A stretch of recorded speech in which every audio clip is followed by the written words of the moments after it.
Hey good people, and welcome back to the channel. Today marks 2 weeks since I posted my last Hell's Kitchen review, and during that break, I hope all of you had a wonderful Thanksgiving. But in a few moments, I'll be sharing my thoughts and feelings on episode 8 of Hell's Kitchen Battle of the Ages.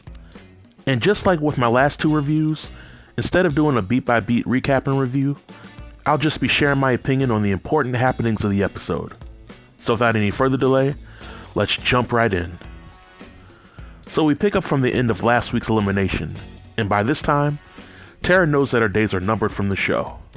In my opinion, Tara may have what it takes to hold her own in Hell's Kitchen, but I'm sure that everyone watching the show pretty much knew that Tara had a slim chance of getting a black jacket.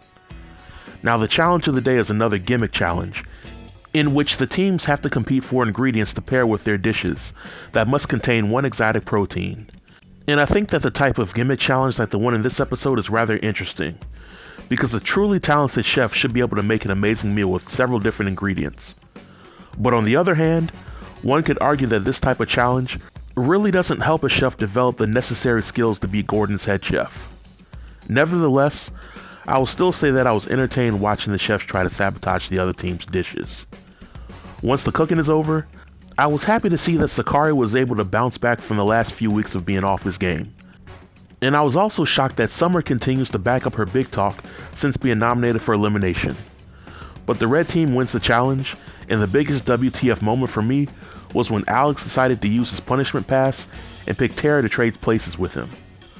I think Alex intended for this pick to be strategic, with the hopes that Tara would become frustrated and sink the red team during the elimination dinner.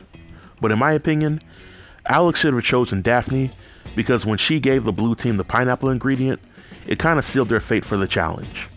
Nevertheless, Alex's choice to nominate Tara worked a little too well, because she was an emotional wreck and she was blaming everybody for being against her. I think either Gordon or the powers that be saw the direction that the show was going in, and it motivated them to do something different for tonight's elimination challenge. And for the elimination challenge, the chefs who did not have their dishes judged for the previous challenge would then have to have a chicken dish cook-off where the chef with the losing dish would be eliminated. Ironically, Tara and Alex are in this group for the elimination. But with Alejandro, Vlad, and Ileana also being part of the group, I knew that Ileana and Vlad would be near the bottom for this challenge.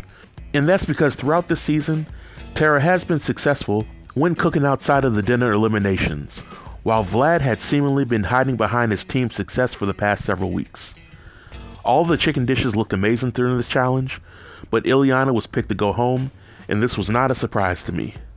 I've said it for the past several weeks that I already have my locks for which chefs will make it to the black jacket round, and I really don't see any of the other questionable chefs taking Summer's place unless something drastic happens.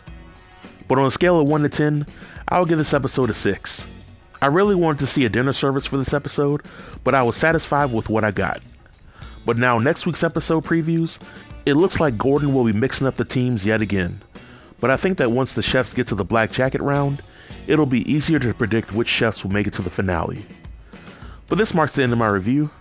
I always look forward to the comments that you all leave in the comment section, because it's nice to talk about the show with fellow fans. But leave all your comments below, and I'll be sure to reply to everybody. Until next time, stay tuned and stay safe. Peace.